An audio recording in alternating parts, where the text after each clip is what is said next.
और अब बात करेंगे देश की एक और आपदा जैसी स्थिति यानी बढ़ती हुई आबादी की। किसी भी चीज की अति ठीक नहीं होती, इसीलिए जिस हिसाब से देश की आबादी बढ़ रही है उस पर लगाम बेहद जरूरी है।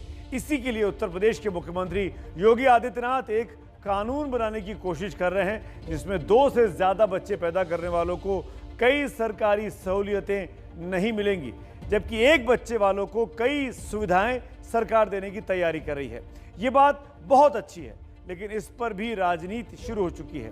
विरोधियों के छोड़िए, विश्व हिंदू परिषद से लेकर नीतीश कुमार तक यूपी के नए जनसंख्या कानून के ड्राफ्ट पर सवाल उठा रहे हैं। यानी एनडीए का जो परिवार है उसी में इस जनसंख्या नीति पर अब बवाल शुरू हो गया है।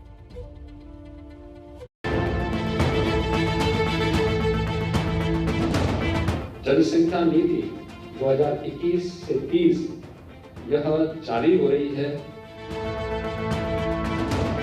यूपी में जनसंख्या को नियंत्रित करने के लिए कानून का ड्राफ्ट सामने आया तो सियासत एक बार फिर गर्म हो गई है।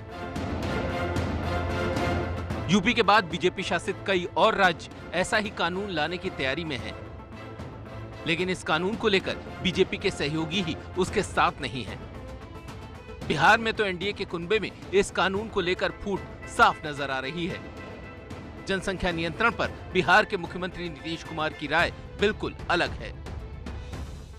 अगर आप सिर्फ कानून बना करके कोई उसका उपाय करेंगे, ये सभी ठीक से संभव नहीं है। जब महिलाएं पूरे तौर पर पढ़ी रहेंगी तो इतनी जागृति आती है, इतना कॉन्शसनेस होता है कि अपने आप प्रजनन दर घटेगा। साफ तौर पर नीतीश कुमार जनसंख्या नियंत्रण को कानूनी जामा पहनाने को तैयार नहीं है, लेकिन दूसरी तरफ बिहार की डिप्टी सीएम रेणु देवी ने बयान जारी कर बिहार में भी जनसंख्या नीति को जरूरी बता दिया। अब इसे लेकर दोनों खेमे आमने सामने आ गए हैं। इस संबंध में बिहार ने जो प्रयोग किया है वह बेहतर प्रयोग है और हम समझते हैं कि इसी प्रयोग के बदौलत ही जनसंख्या नियंत्रण आप स्थापित कर सकते हैं। बगैर सामाजिक जन जागरूकता के केवल कानून के बदौलत ये संभव नहीं। बिहार के मुख्यमंत्री नीतीश कुमार जी जनसंख्या नियंत्रण के मसले पर जो भी उन्होंने कहा है, निश्चित तौर पर उन्होंने एक कंसर्न जरूर जताया है। पॉलिसी इनिशिएशन से उन्होंने इनकार किया है। हम ये मानते हैं कि उत्तर प्रदेश में जो कुछ भी हुआ है, वहाँ के मुख्यमंत्री योगी आदित्यनाथ जी ने जनसंख्या नियंत्रण को लेकर के जो पॉलिसी इनिशिएशन किया है उसका हम समर्थन करते हैं, उसको अप्रिशिएट करते हैं। दरअसल जनसंख्या नियंत्रण कानून को लेकर नीतीश को अपने अल्पसंख्यक वोट बैंक के नाराज होने का खतरा नजर आ रहा है। दूसरी तरफ बीजेपी विकास की बात कहकर नीतीश पर दबाव बना रही है। दोनों पक्षों की तकरार में विपक्ष चुटकी ले रहा है। आदरणीय मुख्यमंत्री जी, आप बीजेपी की कृपा से माननीय मुख्यमंत्री की कुर्सी पर हैं। बीजेपी से अलग राय अगर आप रख रहे हैं, आपकी मनसा ठीक है, तो कुर्सी छोड़िए, बीजेपी का साथ छोड़िए। जनसंख्या नियंत्रण कानून को लेकर ये गर्मागर्मी दिल्ली तक पहुंच गई है।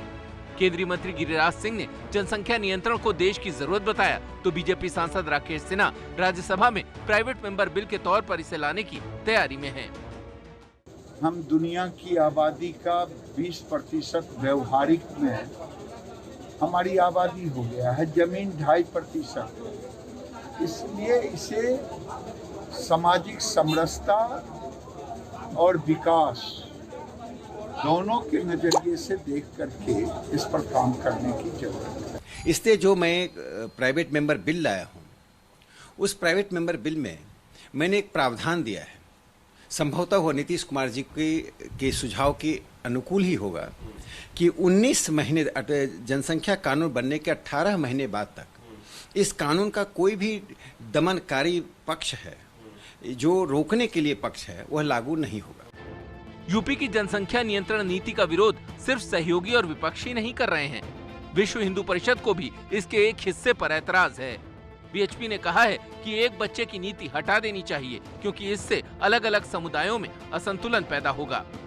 जो परिवार एक ही बच्चे का परिवार रखेगा उसको ज़्यादा प्रोत्साहन मिलेंगे, ज़्यादा लाभ मिलेंगे। हम इसके समर्थन नहीं कर रहे।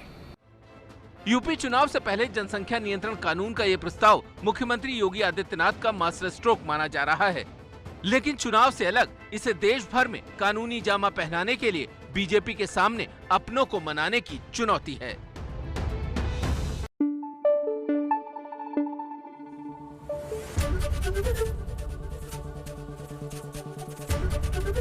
एबीपी न्यूज आपको रखे आगे।